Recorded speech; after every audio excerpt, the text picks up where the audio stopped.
بونا الاللہ زلفا، اے سانو اللہ دے نیڑے کر دے نے مرتبے دے اعتبار نال. لو انا کو نہ نے وسیلہ بنایا تے او ہمیشہ ہمیش واسطے کافر ٹھہرے، مشرک ٹھہرے اور جہنم دے بالن بن گئے. کسی حدیث کے اوپر آپ بات کریں تو تحقیق کریں پہلے اس کے اوپر جو ہے مشاہرین کو پڑھیں.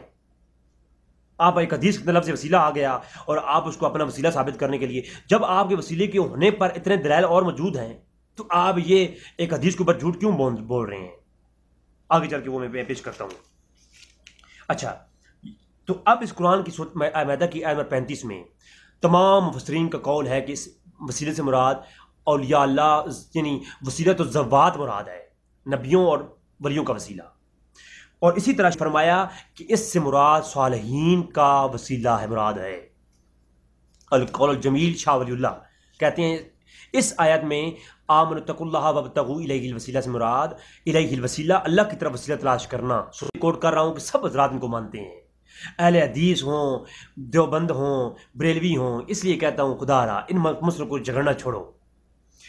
القول الجمیل صفحہ 34 کہتے ہیں بدو مرشد را یا بھی نادر است علا، کہ اس قول کے متعلق یہ قول ہے کہ شاہ ولی اللہ محدث دلوی کے جو ہے نسل میں سے شاہ اسماعیل دلوی، وہ کہتے ہیں اپنی صراط مستقیم کے اندر کہ تمام جمہور کا یہی قول ہے کہ جو ہے سالکان علماء نے یہ کہا ہے کہ اس سے مراد مرشد کامل کی بیعت ہے.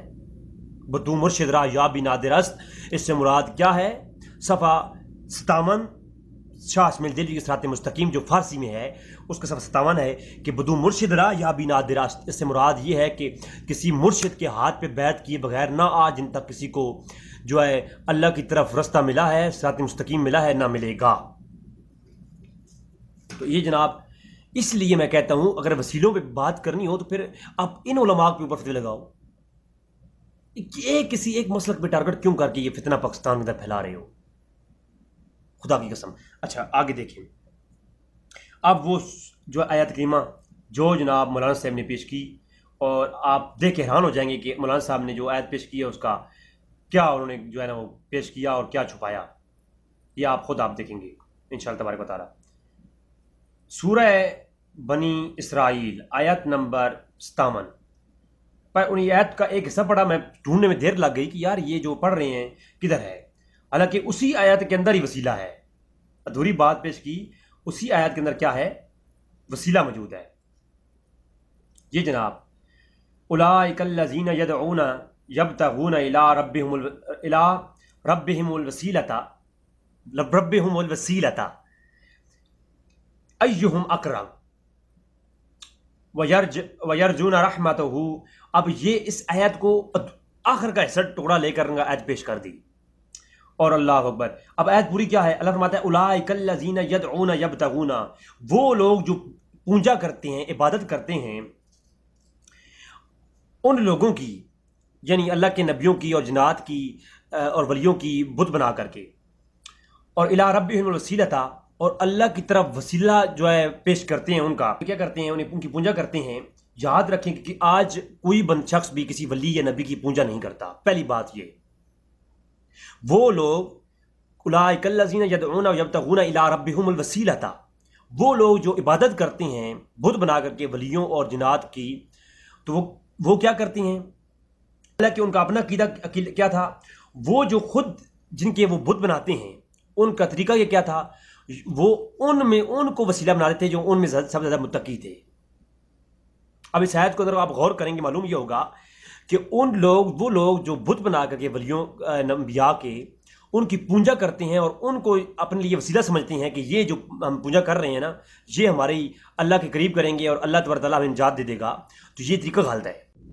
تو آج کوئی شخص بھی کسی ولی یا پیر کی عبادت نہیں کرتا. ان کا کیا طریقہ تھا؟ وہ ولیوں کے اور جنات کے بت بنا کر کے ان کی پوجا کرتے تھے، نبیوں کے بت بنا کے پوجا کرتے تھے اور ان کا وسیلہ دیتے تھے. اللہ فرماتا ہے یہ کتنے نادان ہیں جن کا یہ وسیلہ دے رہے ہیں نا، ان کا اپنا طریقہ کیا ہے؟ سورہ بنی اسرائیل آیت 57 دیکھیے. وہ عزیر علیہ السلام، عیسی علیہ السلام کے جو بت بناتے ہیں، عیسی علیہ السلام اور عزیر علیہ السلام کا اپنا طریقہ یہ ہے کہ وہ وہ وسیلہ دیا کرتے تھے اللہ کی برگاہ میں، ان میں سے کون اللہ کے قریب ہے وہ اس کے قریب ہو جائیں اور وہ اللہ کے قریب کر دے۔ اس آیت کا مفہوم ہی پورا یہ تھا۔ اس میں جو علت ہے وہ یہ ہے کہ وہ لوگ پونجا کرتے تھے، پونجا یہاں کوئی بھی نہیں کرتا۔ دوسرا یہ چیز کہ وہ جو وسیلے کی بات کی جا رہی ہے نا، اگر وسیلے پر کہیں کہ جی اس سے مراد یہ ہے کہ وسیلہ ان کی جو ہے نا وہ ذلت کا سبب بنا، تو اس آیت میں یہ موجود ہے کہ اللہ فرماتا ہے یہ جن کے وسیلے دے رہے ہیں نا، عزیر علیہ السلام اور عیسیٰ علیہ السلام اور موسیٰ علیہ السلام کے، تو وہ موسیٰ علیہ السلام اور عیسیٰ علیہ السلام وہ خود ان کا طریقہ کیا تھا؟ وہ خود اپنوں میں سے جو مقرب ہیں ان کے وسیلے دیا کرتے تھے۔ اس کا مطلب یہ اس قرآن کی آیت سے معلوم ہوا کہ انبیاء کا طریقہ رہا ہے کہ وہ اپنے انبیاء میں سے جو مقرب ہیں ان کا وسیلہ دیا کرتے تھے۔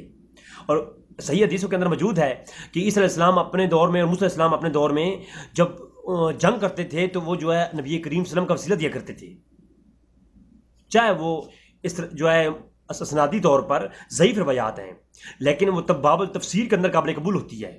ضعیف روایت بھی باب التفسیر میں قرآن کسی تفسیر کو سمجھنے کے لیے تائیدن روایت وہ قابل قبول ہوتی ہے، تمام امت کا اس پہ اجماع ہے۔ اچھا، اسی لیے علماء باب التفسیر میں اسرائیلیات بھی لکھ کر کے بات سمجھاتے ہیں۔ جی، میں ایک بخاری کی روایت پیش کر دوں۔ اب اس آیت جو یہ مولانا صاحب نے پیش کی، اس کے اوپر بخاری کے اندر کیا ہے ذرا وہ دیکھیں آپ۔ باب التفسیر میں صحیح بخاری میں یہ روایت موجود ہے، حضرت عبداللہ بن مسعود اس کا شان نزول بیان کرتے کہتے ہیں کہ ایک جماعت عرب کے حق میں، یہ ایک جماعت عرب کے حق میں نازل ہوئی جو جنات کے ایک گروہ کو پونجتے تھے۔ ایک عرب کی جماعت تھی جو کہ جنات کی پونجا کرتے تھے، اور جن اسلام لے آئے اور ان کے پونجنے والے اس سے بے خبر رہے، تو اللہ تعالیٰ نے انہیں جہاد دلایا کہ فرمایا کہ تم تو جن کی پونجا کرتے تھے وہ جو ہے وہ سجدے کرتے ہیں، اور خود ہمارے مقربین کا وسیلہ ڈھونڈ رہے ہیں۔ آئے ہائے ہائے، مولوی صاحب آپ پھنس گئے ہیں اور بہت برا پھنس گئے ہیں۔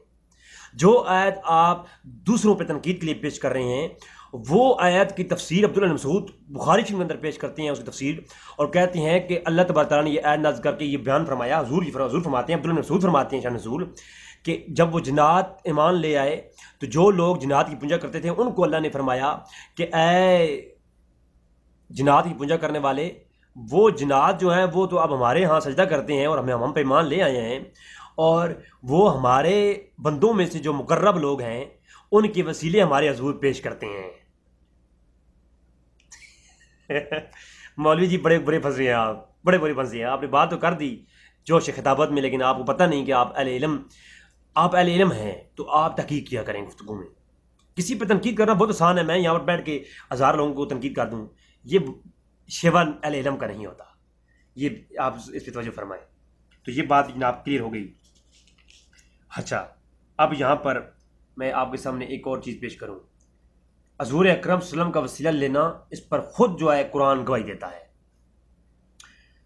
قرآن میں اللہ نے ارشاد فرمایا سورہ نساء کی آیت نمبر 64 میں، وَلَوْ أَنَّهُمْ إِذْ ظَلَمُوا أَنفُسَهُمْ جَاءُوكَ فَاسْتَغْفِرُوا اللَّهَ وَاسْتَغْفَرَ لَهُمُ الرَّسُولُ وَلَوْ أَنَّهُمْ إِذْ ظَلَمُوا، جب تم اپنی جانوں پہ ظلم کر بیٹھو، انفسہم اپنی جانوں پر، جاؤکا برگاہ مصطفیٰ میں آ جاؤ۔ مسجد میں کیوں نہ چلے جاؤ بھائی، اللہ کے گھر میں جاؤ، کعبۃ اللہ جاؤ، ہونا تو یہ چاہیے تھا۔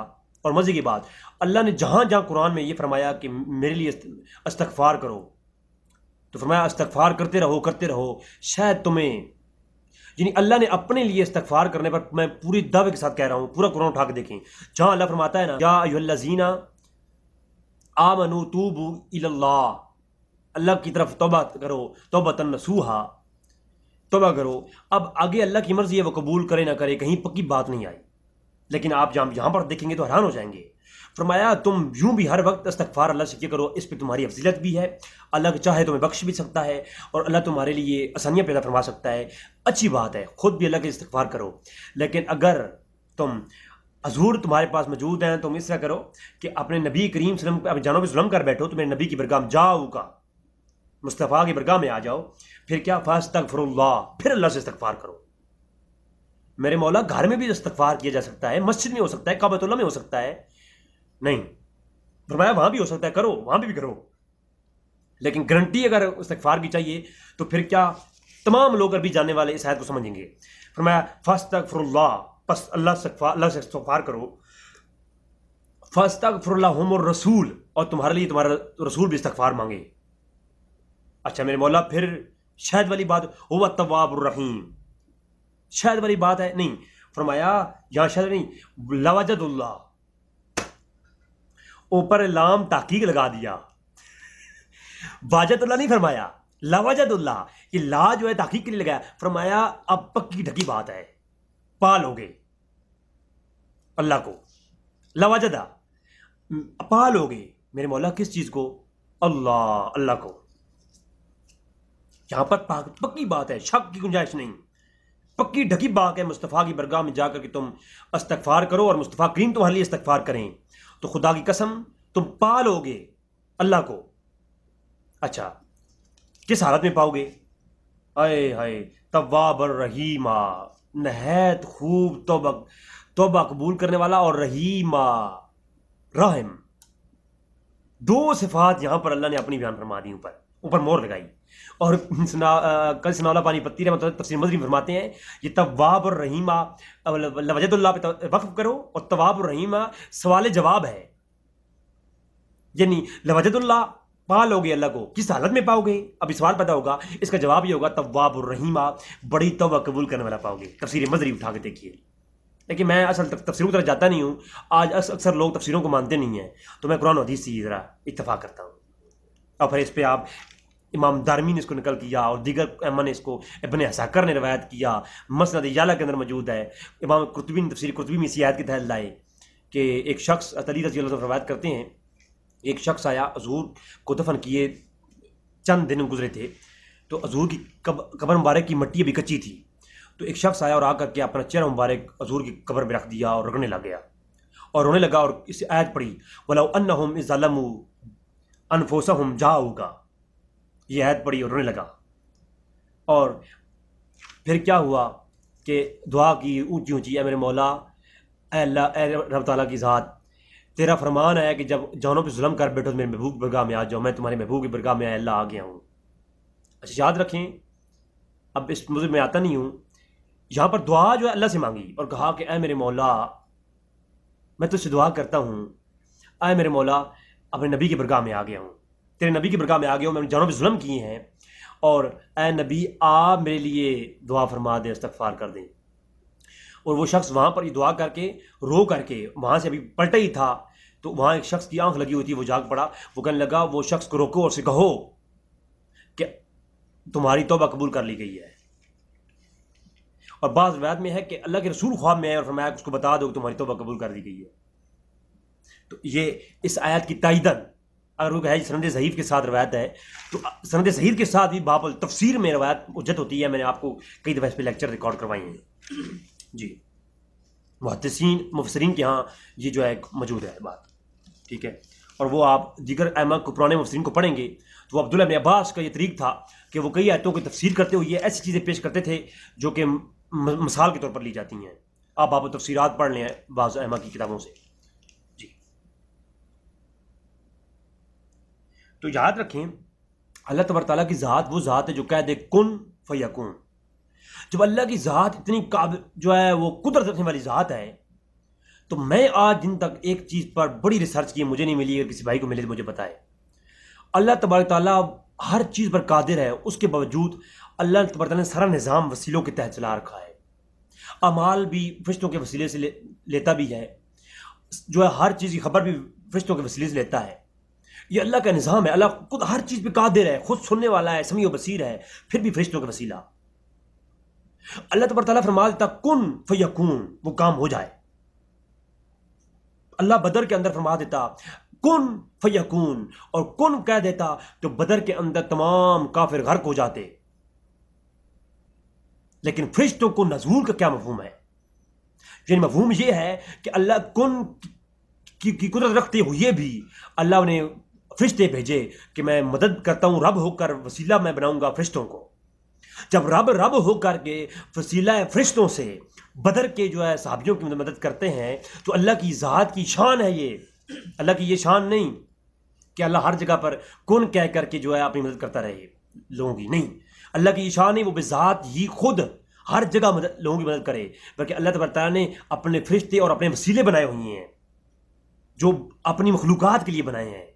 اللہ کو تو کسی وسیلے کی ضرورت نہیں، اللہ کی ذات میں نے بتایا کہ وہ ہے جو کن کہہ دے تو کام ہو جائے، لیکن جب اللہ تبارک تعالیٰ مدد کے لیے نبی کے لیے فرشتے اتارتا ہے تو یہ مفہوم ظاہر ہوتا ہے کہ اگر اللہ تبارک تعالیٰ وسیلے کی کہیں کوئی ضرورت نہیں تو یہ فرشتوں کا نزول اور لشکر اسلام کی مدد فرشتوں کے وسیلے سے ہی کیوں؟ لہٰذا اللہ تبارک تعالیٰ نے فرشتوں کو نزول کر کے بتایا کہ میں رب ہو کے وسیلے کے ذریعے تمہاری مدد کرتا ہوں اور تم بندے ہو کر کے جو ہے وسیلے کی تلاش ضرور کرنا، اس لیے فرمایا یا ایھا الذین آمنوا اتقوا اللہ وابتغوا الیہ الوسیلہ۔ جی، اور پھر میں یہ کہتا ہوں جو رب کن کہے اور کام ہو جائے، تو پھر یعقوب علیہ السلام کی قمیض چلتی ہے مصر سے اور اعلان ہوتا ہے سورہ یوسف کے اندر اذھبوا بقمیصی ھذا فالقوہ علی وجہ ابی یأتی بصیرا۔ وہ قمیض چلی، ارے قمیضوں سے شفا ہونی ہوتی تو وہاں کسی کو اتار کر کے منہ پہ لگا لیتے نا، آخر نہیں جی، اللہ تبارک تعالیٰ نے جو ہے یہ قمیض کے اندر شفا رکھی، تو میں نے کہا قمیض کے اندر ہی شفا کیوں رکھی؟ رب تعالیٰ فرما دیتا کن فیکون، رب کی وہ ذات ہے جو کہہ دے وہ ہو جاتا ہے۔ تو اللہ تبارک تعالیٰ نے یہ درمیان میں قمیض کا وسیلہ ہی کیوں؟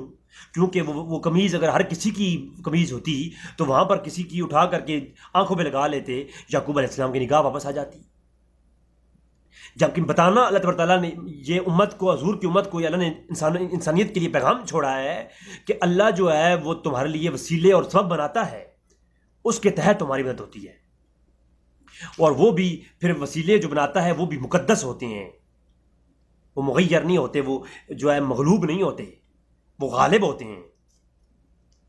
اگر ایسے ہوتا تو کسی کی قمیض اٹھا کر کے آنکھوں میں لگا دیتے، یعقوب علیہ السلام کیا جاتی؟ اگر قمیضوں سے شفا ہونی ہوتی اور وسیلہ تو اللہ نے پھر اللہ تبارک و تعالیٰ اگر شفا قمیض میں ڈالنی ہے تو مصر سے آنے کی قمیض کی کیا ضرورت ہے؟ وہیں پر اللہ وہی نازل فرماتا ہے، اے میرے یعقوب تو میرا نبی ہے، میں تجھے وہی نازل کرتا ہوں، وہاں سے کسی قمیض اٹھا میں اس میں شفا ڈال دوں گا، تو آنکھوں میں لگائے گا، تیری آنکھیں واپس آ جائیں گی؟ نہیں، بتانا مقصود یہ تھا، قرآن کی تعلیم یہ ہے کہ وہاں جب مصر سے قمیض چلتی ہے تو اللہ کا نبی یہاں پر یہ کہتا ہے مجھے یوسف کی خوشبو آ رہی ہے، تو مطلب یہ کہ وہ قمیض کا جو تعلق تھا وہ نسبت انبیاء، جسم میں نسبت انبیاء تھی اسے، تو اللہ تبارک تعالیٰ نے اسی قمیض کے اندر کمال رکھا جس قمیض میں کچھ تھا۔ زیادہ کلام نہیں کرتا کہیں کوئی شرک کا فتنہ آ جائے، تو اسی قمیض کے اندر اللہ نے کچھ رکھا جس قمیض کے اندر کچھ تھا، جس قمیض کی نسبت کسی اعلیٰ مقام سے تھی، تو معلوم ہوا کہ اعلیٰ چیزوں کے ساتھ جس چیز کی نسبت ہو اللہ برکتیں بھی اسی میں ڈالتا ہے۔ تو پھر اس قمیض کے اندر اللہ نے برکت ڈالی، اور اس قمیض کا مصر سے یہاں تک سفر کرنا اور آ کر کے آنکھوں پہ لگانا، پھر یعقوب علیہ السلام کے عقیدے پہ قربان جاؤں۔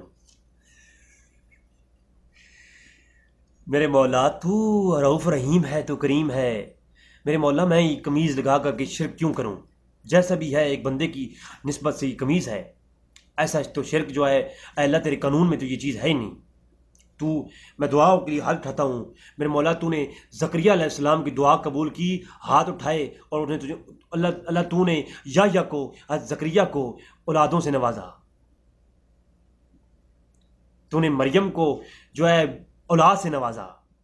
میرے مولا تو دعا، جب انبیاء کی دعائیں کے لیے ہاتھ اٹھ جائیں تو جو ہے مرادیں پوری کر دیتا ہے۔ میرے اللہ تو حقیقی رب ہے، تو انبیاء کی دعائیں نہیں رد نہیں کرتا۔ میرے مولا میں قمیض کو، یہ شرکیہ معاملات میں اس لیے اپنی سبب نہیں بناتا، میں قمیض کو سائڈ بھی کرتا ہوں، میرے مولا میں دعا کرتا ہوں میری دعا کے اندر برکت ڈال، انہیں آنکھیں دے دے۔ ایسا کچھ نہیں ہوا، یعقوب علیہ السلام نے فوراً قمیض کو اٹھایا اور آنکھوں پہ لگایا۔ معلوم ہوا یعقوب علیہ السلام کا عقیدہ تھا کہ اس قمیض کے اندر کچھ ہے۔ نہیں، زیادہ کلام نہیں کرتا پھر کیونکہ مشکل ہو جائے گی۔ ایسی باتیں کرنے سے تو باز ہی رہے تو اچھا ہے، یہ راز کی باتیں ہیں، راز ہی رہیں تو اچھا ہے۔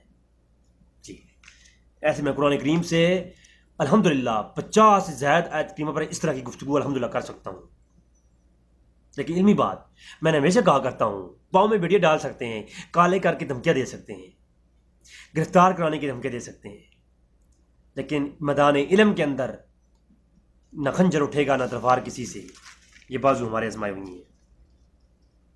بات سمجھے نہیں آئی؟ انشاءاللہ تبارک تعالیٰ اگلی ہماری گفتگو حدیث کی روشنی میں ہوگی۔ یہ صرف آج مختصراً میں نے آپ سے پیش کیا۔ دعا ہے کہ رب تعالیٰ ہمیں حق جاننے کی توفیق عطا فرمائے اور باب الوسیلے کو سمجھنے کی توفیق عطا فرمائے۔ وسیلہ شرک ہرگز نہیں ہے۔ ہاں وسیلے کی آڑ میں ایک حدیث یہاں پیش کر دوں جو کہ بریلوی آزاد کی طرف سے پیش کی جا رہی تھی، اس کی بات کرنا ضروری ہے۔ صحیح بخاری کتاب الاذان، صحیح مسلم کتاب الاذان اور دیگر کتب روایت کے اندر کتاب الاذان کے اندر روایت موجود ہے۔ حضور نے فرمایا جب تم مؤذن اذان دے تو مثل ما یقول اس کے الفاظ ساتھ ساتھ دہرائے جاؤ۔ جب مؤذن اذان دے چکے ثم صلوا علیہ، اذان کے فوراً بعد مجھ پہ درود شریف پڑھو۔ اذان کے بعد درود شریف پڑھنا حضور کا حکم ہے فوراً۔ اس کے بعد یہ دعا مانگو، اللہم رب ھذی الدعوۃ التامۃ والصلاۃ القائمہ آتی محمد الوسیلہ۔ یہ لفظ وسیلہ یہاں موجود ہے۔ اب اس لفظ وسیلہ کے اوپر ایک بریلوی بھائی جو ہے وہ ایک گروپ کے اندر میں دیکھا، وہ زور دے رہے تھے کہ دیکھو جی میں حدیث سے وسیلہ لفظ دکھاتا ہوں۔ اس بھائی نے دعویٰ کیا اگلے نے کہ تم پوری حدیث سے وسیلہ لفظ دکھا دو، تو اس بھائی نے یہ حدیث اٹھا اور کہا کہ دیکھو یہ ولیوں کا وسیلہ ہے، خدا کے لیے حدیث کے ساتھ مذاق نہ کریں۔ اور کئی روایات وسیلے پہ موجود ہیں، اگلی میری ایپیسوڈ آنے والی ہے حدیث کی روشنی میں، وہ آپ دیکھیں۔ لیکن یہ جو روایت ہے ظلم نہ کریں، اس کو برا پڑھ لیں۔ یہ جو دعا ہے نا، اس میں فرمایا کہ آتی محمد الوسیلہ، اے اللہ تم محمد صلی اللہ علیہ وسلم کو وسیلہ عطا فرما۔ اس وسیلے سے مراد کیا ہے؟ صحابہ کرام نے عرض کی یا رسول اللہ یہ وسیلے سے مراد کیا ہے؟ صحیح بخاری کے اندر دیکھیے، فرمایا انہ منزلۃ فی الجنہ، یہ ایک جنت کے اندر ایک مقام ہے جس کا نام وسیلہ ہے۔ یا رسول اللہ اس مقام وسیلہ پر کون فیض ہوگا؟ آئے ہائے ہائے ہائے ہائے ہائے، فرمایا رجل واحد آنا انہ آنا ہوا، کہ ایک ہی اس مقام میں وسیلہ پر، مقام محمود پر ایک ہی شخص بس فیض ہوگا جنت کے اندر۔ وہ مقام وسیلہ جو جنت کے اندر ایک مقام ہے، جنت کے اندر ایک مکان ہے، اس کا نام وسیلہ ہے۔ یہ تمہارے اور پیرو فقیروں والا ولیوں والا وسیلہ نہیں ہے یہاں پر مراد، اس سے مراد جنت والا وسیلہ ہے۔ جنت کے اندر ایک مقام کا نام، ایک مکان کا نام وسیلہ ہے، اور اس وسیلے کے بارے میں حضور نے فرمایا یہ جنت کے اندر مقام ہے اور اس میں رہے گا کون یا رسول اللہ؟ تو حضور نے فرمانا تو یہ چاہیے تھا کہ میرے پیارے صحابہ مجھے علم ہی نہیں ہے کون مرے گا حق پر اور کون جو ہے آخرت میں حساب و کتاب ہوگا، اس کے بعد اللہ خود جس کے لیے ڈیسائیڈ فرمائے گا وہی جائے گا۔ حضور نے فرمایا نہیں، بے شک انہ آنا ہوا، اس مقام وسیلہ پر ایک ہی ذات فیض ہوگی اور وہ میں محمد صلی اللہ علیہ وسلم۔ ایک طویل گفتگو ہو سکتی ہے میرے بھائی اس عنوان پر۔ اللہ تبارک و تعالیٰ سے دعا ہے کہ اللہ ہمیں حق جاننے کی توفیق عطا فرمائے۔ وما علینا الا البلاغ المبین۔ السلام علیکم ورحمۃ اللہ وبرکاتہ۔